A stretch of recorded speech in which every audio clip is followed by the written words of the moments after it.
Well, we're getting into that very first match already. LADRILLO versus TARS. We're getting into a pre-ban right here. Let's see what happens with these two, because we've got two very, very strong competitors. We got an SWC champion, and we got the rank 1, currently rank 1 LADRILLO. Let's see what they're going to pre-ban here. Yeah, what do they prioritize? What do they want to take away from each other? It's been decided the Berghild and the Wedget. All right. Wedget obviously getting nerfed, getting a little bit less action, but still a super good unit. Great turn 1 unit. So to see that in the pre-ban, definitely no surprise. Of course, Berghild getting the pre-ban. So no surprise as well. Super fast unit, crazy utility. Seara is going to be a first pick LADRILLO wants to lock in. That's wild. Seara obviously getting a buff with 3rd skill, reducing attack bar, which is just insane. So super, super good buff for Seara. Seara's getting more action. They're still one of the best daughters in the game because that bomb just doesn't seem to land when you need it to. What is this playstyle coming from TARS? This is wild. It's so free to play, Evan. It is. It's so like this is the style of comp I was seeing down there in like C2 areas. You know, it's like this is a very common setup for the first couple of picks here. And the Veronica is a really stylish pick to throw in here by LADRILLO. TARS quick to answer back with a Sekhmet to try to contest speed, seeing if maybe he wants to throw down another speed lead, but opts for the Oliver over the Pasama. I think TARS needs to lock in a 33 speed lead or something very, very fast. Now, he's got the Sekhmet, he's got the Eshir. These are turn 1 units. These are crazy base speed units. You know, he's trying to compete with that, the SWBattle, also known as a very, very fast turn 1 unit. Wunsa coming into the picture with the Han leader skill as well. So we've got a 24 leader skill for LADRILLO, and he's going to have that DAC leader skill, making that Wunsa very, very fast. And already Wunsa's known to be extremely fast. So an additional speed lead's hitting the field here for TARS, but I can't help but think LADRILLO may have that turn 1 locked in. Yeah, he does, and that turn 1 comes with a whole lot of repercussions beyond just that first turn, especially when you have a unit like Veronica, which actually might be worthy of soaking up the ban here just because it puts you on cooldown, so you never get back. But then, like, you also have the Puppet Master to put you on cooldown as well. So we'll see. The Pontos represents like a good chance to kind of proc out of something and maybe throw up a clutch little 3rd skill and regain control. Between these, like, who do you favor in the game right now, Stoic? I feel like right now, TARS is banning out that wound, so it's super, super fast. It's going to be the facilitator to really kick things off for him. So I want to say that's probably going to get the ban. And it looks like Han's going to get the ban, so banning out that leader skill. So I think what he's hoping here, TARS looking to outspeed, only giving that 24 speed lead, so that he's gonna get him with this Eshir here. So let's see if the 24 speed lead is enough for the Eshir to be in front of both SWBattle and that Wunsa. Let's see. This is going to be big. It's going to be big for LADRILLO right here. If he takes turn 1, this is a lot of tempo that he's going to take right here. He does have the opportunity, but he might not. Super, super fat. Not getting the strips there on the Pontos or that Chung Pung. I'm actually a little bit surprised that he went for the skill 3 there instead of the skill 2, because he opted to give more a turn there. But he can boost right up with the Puppet Master, so this was the plan all along. Big resist on the Pontos, notably, so skill 3 is very much still online. Yeah, well, he's able to get the full strips there. So full strips are happening here. No skills here with Chung Pung here. Looking for attack bar pushback, of course, going towards this Seara. Getting that attack bar pushback as well. I think we're going to see the Holy Ground coming out here. He's got to protect his team so that Seara's not able to do anything. We got an awkward turn for Seara right now. Can just cycle. That's all she's got right now. Yeah, and what I want to see from this more is to limit the damage. Let's keep the attack break on that Seara. It chooses not to, which is totally fine. It looks like the unit he's going to try focusing out here is going to be the Veronica. Obviously, big threat unit, wants to get rid of it, and I think that's what TARS is showing right now. LADRILLO cannot get anything going right now. The invincibility and immunity refuses to get removed. So he's just biding his time, hoping that TARS doesn't do so much damage to him that he can't recover from here. This is looking like a pretty big tempo swing for TARS. It's just what is he going to do with it once it comes back to him? Well, if this is a violent Chung Pung, he could really get all those skills back on, and then I think LADRILLO might just be washed out at that point. But we have a silence that's going to come out here. He needs that silence to land because this immunity is going to be falling off in one more turn. That's 2-turn silence, so it's super, super good. Very, very handy. Let's see where he's going to put that. Still trying to go after that the Veronica here and not opt to go for an attack break on Seara. I think he thinks he can control the Seara and not have to worry about any of the bomb damage here. Took the hit on Moore, who was the only available target, and it gave him the turn. And now it's like Moore has kind of been the Moore was the MVP of the very first turn. Pontos kind of secured the game for him, and then Moore came right back again to show I'm still the MVP. That was a tough turn one for LADRILLO because something happened there where he didn't get the full team strip from the Wounsa, or like I was thinking that maybe given by the attack bars, you know, we had some room. It was going to go Wounsa and then it was going to stay on LADRILLO's side. I think he could have opted for skill 2 there, gone a little bit more reserved, and not proc the Moore passive. Potentially.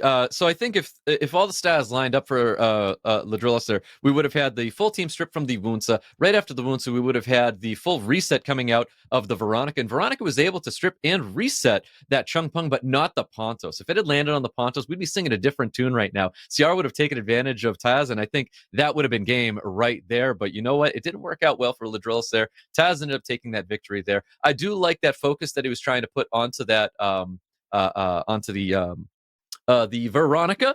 I do think maybe Seara could have been, you know, throwing some attack breaks in there to limit the damage there. But you know what? He was so ready and safe, getting the silences across the board with the Pontos. Pontos just came in clutch. That was an excellent pick there to have in his box. It was a bit of a gamble, right? Because it's like he needed to not get reset, and boy, did it pay off. That was everything that he needed. Okay, so new pre-bans have come down. All of a sudden, Berghild is finally back up and ready to play, which is the light Ivor for those of you keeping track at home here. TARS with the first pick. It's interesting that Taz is going to be banning out the SWBattle here. Obviously, two very, very fast units getting banned out here. Taz locking in a speed lead for himself. He's showing that he still wants to go turn one here. Let's see if LADRILLO changes pace here. He's still going to go with the same style draft. He is going to go with that same style draft. I think we're going to pretty much see maybe even a mirror of match number one. And for what it's worth, too, I don't think that the CR or the Veronica were the problem. So I think it's fine to settle in with those. I think kind of what might have happened was just this share that happened with the Wounsa. Maybe it's an accuracy issue. Who knows? Nikki, that's... Look at that. Yep. And so Widget, we got here. We got double speed lead coming out of LADRILLO. So this is very, very good here. I do really, really like the Nikki. And I think what we're sensing here is I think he expected TARS to kind of like back things up here. And I think that's what the Tian Lang, and if he locks into this Juno, that might be what's happening here. So Fire Monkey King. Wow. So TARS really backed up. It's almost like he didn't need to go with the turn one here, which is quite interesting. LADRILLO locking in a Dominic. This is some strange pacing. I wasn't expecting him to go this route. Yeah, neither was I. He's gone a more bruiser approach, and now he's got so much built-in turn cycling that he's just going to be fueling the Tian Lang with the light Ivor. He's going to be getting turns with light Ivor as well. Almost every unit except save for Chung Pung and the Meiho Wang fuels his Tian Lang.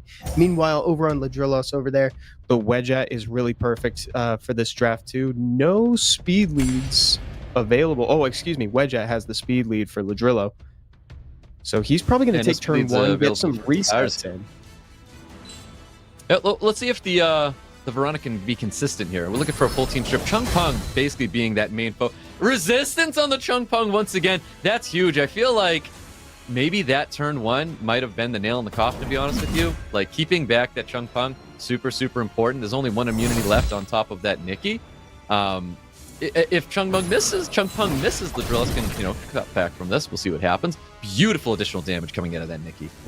Oh, this is going to be huge from Dominic. He clutched out the kill on the Meiho Wang right there. Attack buff Dominic. Still so scary even today. It really is. And if we saw the additional turn, we would have seen another unit get dumpstered by that Dominic. Dominic is absolutely terrifying here. I think what we have to see, he does go for second skill, and I think he was hoping to get that additional turn and go for a third skill on him as well. That's actually a despair Chung Pung. I'm sorry, there's no additional turns coming out of this Chung Pung. We'd love to see the extra stuns coming out from him. That's a huge... It's a kick while you're down. That's what that is. Getting stunned by a Chung Pung. I kind of equate that to getting stunned by an Oliver sometimes. Like that feeling of just being so behind. It's a lot from Chung. It really is. I think so. As grim as things look for Taz, if he can eliminate the Nikki, it's not over, but it is looking super, super good for Drillhouse right now. It is. I don't know how they're going to get through the Dom. I think Dom's going to quickly close this out here. I don't know why he's not scooping. He should be reaching for the bottom scoop left. Right there. Okay, so this is why I believe Nikki's got such a great win rate right now. Because all it takes is an additional turn, and you go from a full team cleanse, everybody's super healthy, and it's like you're back into action just like that. You know, it's not all about the violent procs when it comes to Nikki, but like that in my eyes, so you got such a great third skill, deals so much additional damage. We saw pretty much everything Taz had go down to 50% after Nikki threw down that third skill, obviously giving an attack up to Dominic and creating a massive opening for LADRILLO's there. But like we had Nikki controlled for a minute, and then the proc comes in there, and it just goes from like maybe this is winnable, maybe he's able to like proc and drop the Dominic, drop something else, and then like get the ball rolling there. But it's like Nikki additional turn, Nikki full heals, and it's just like okay, there's just no coming back for something like that. So many of the occult girls have such valuable procs, right? Like Nikki's a super flexible monster, so she's got the big damage on skill 3. Skill 2 can just be that final nail in the coffin that just makes your opponent reach for the give up button, to be honest, just makes them scoop. So yeah, totally agree with you. I think that an additional turn from Nikki is actually better than most other additional turns. Like that quality is super high. I think Pontos is like the best additional turn unit in the game right now. Actually, I think like a proc from him can totally just swing a match. But yeah, Nikki's definitely up there too, along with a few of her other compatriots. Like Annabelle, I think is actually up there too. Oh yeah, I feel like all the occult girls when you violent with an occult, when you violent with anything, it's super impactful. But like the occult girls, any violent procs coming from any of those monsters is just crazy impactful. But that skill too kind of reminds me of like getting a violent proc from a Veladrill, where Veladrill's able to full cleanse, attack bot boost, and just like put everybody back online, 3-turn immunity, and just like cool, I'll just bottom left now. That's one of the worst feelings. Like the Veladrill, you always got to plan for the Veladrill proc. The rule is that if he can proc, he will proc. He will seek you out and ruin your game. All right, Taz had enough of the Veronica. Veronica now in the pre-ban. Interesting pre-ban by LADRILLO. We're getting a Water Ryu more getting banned out by LADRILLO. And once again, prioritizing the Seara, which just, it feels so weird to see the priority pick on the Seara. Yeah, what's up with the Seara? It makes me wonder how many speed leads he's got ruined up right now, or maybe there's something we're not seeing. Seara just hasn't gotten a chance to shine yet. So I think maybe we want to start exploring different options here, since now all of a sudden we find ourselves at game point, and LADRILLO needs to like really lock this in. And there's the Chiwu. Chiwu I actually like as an option over Wounsa that we saw in the first round. I like the glancing that he provides. It could prove to be helpful here. Yeah, so TARS is looking for that speed lead strip option here. So with Water Ryu or more getting banned out here, Chiwu's the next best thing. That's so cool that he had both of those units ruined up as well. The Light Monkey King coming into the picture. Both players look like they're playing a lot of control, but I do love the aggression coming out of LADRILLO's. Yeah, that is good aggression. Let's see what TARS does to kind of echo the strategy a little bit. I'd love to see another strip. He goes for Berghild, which is super cool. She's got stun, she's got defense break, and we've got Chung Pung. I love Chung Pung because he is both the strip and the follow-up. He sets himself up. So it's like, worst case scenario, your follow-up, like the Light Monkey King gets banned, you still got Chung Pung to reset everybody. Ooh, super strong DAC team coming out of LADRILLO right now. I love that DAC Robo. DAC Robo in the Wounsa. We saw how fast that Wounsa was last time. It went turn 1 with a 24 speed lead. So with Han, it's going to be even faster. So I really like that. Hopefully Taz kept that in mind as well, knowing how fast that Wounsa was, that it outsped his, I believe, Sekhmet that I think made it through that other match. Or maybe Sekhmet got banned. Yeah, Sekhmet got banned. The Eshir in there that it outsped. Yes. Oh, and that justified the 33 lead. I believe LADRILLO's going to look into that, ban out that 33 lead, knowing how fast his Wounsa is, and that probably thinks Taz believes he needs that 33. That's the only reason why that's in there. I think that's going to get banned out. Yeah, I'm with you right there. Ooh. Oh, instead it makes it through, and the Wounsa gets banned. Uh-oh, this could be a punish. We actually don't know how fast. We don't know how fast this Han is, because last time we saw Han, it got banned out. This could be TARS taking turn 1 right here, Stoic. Yeah, well, the SWBattle is definitely going to be the fastest pick here for LADRILLO's, but we all know, I mean, the 33, let's see how the 33 is, because I can't help but definitely expect LADRILLO's to take turn 1, but how fast is Taz up here? And it is going to be LADRILLO's taking turn 1. Boost Robo? There's nothing you can do. Everything's willed up here. He is going to be boosting up the Robo. Robo with a big skill 2 is going to be coming in here. He needs to strip everything and then pop off with the rest of his units. Close. And close is technically all he needed right now. Yes. Another resist admittedly, as well. admittedly, that proc did hurt a little bit because we did definitely want that skill 3. If you're LADRILLO, you really wanted that skill 3 from the Zibala. Huge resistances. That's a tough one. Light Monkey Kings are often ruined on 100% resistance. So it's like, that's just the way the cookie crumbles. A no defense break, Light Monkey King. No stun going on to the Chung Pong. Bomb is landing. Out of all the things, Evan, to land on the field, we get the bomb. Right? That's what I was going to say. I would have thought that any of the defense breaks would have landed, but instead Seara finally gets her chance. That's the first bomb we've seen out of Seara, too. All right, so now that we have that unit getting removed from the bomb here, everything's going to get glanced. We goes with the third skill here, getting a full team reset, looking for attack bar reduction, and it looks like the unit of choice Taz wants to get rid of is going to be that Han. Yep, and now is the time when Oliver actually could kind of start taking over this game. Failed to reset the Zibala, but I believe he actually, no, he's got all his skills on back up now. Yeah, I do believe Zabala still has that third skill. He has to keep pushing that. Oh, he decides to go after this Dak Robo. Dak Robo does have glancing on it, so definitely going to help. Everybody's going to have glancing on him now. Honestly, like, we know not to be safe and secure anytime Han is in play, but truly, like, we're in an era where Oliver could kind of take over here. Like, there's definitely a world where Oliver gets all the resets, all the attack bar reductions he needs, and can maybe get a couple procs to close out this game for him. Let's see how this goes. And we've seen it before. This is the reason why a lot of people hate the Oliver, because the HP is low enough for LADRILLO right now that Oliver can go in here and just absolutely smoke all of these units. Looking for a 2-turn sleep or even confirming the kill there. I think he's got to start taking bodies, and he does confirm 1 kill here. He knows it. He's got 1 turn left on this glancing. If he glances here... Oof, no stun going on Oliver. We don't have anything available here. Not able to cycle any bit of his attack bar. I think we need to see a 2-turn sleep onto one of these units if TARS wants to stay alive. He's got to push back the attack bar. He's got to work the Zibala. He's got to. He works it a little bit.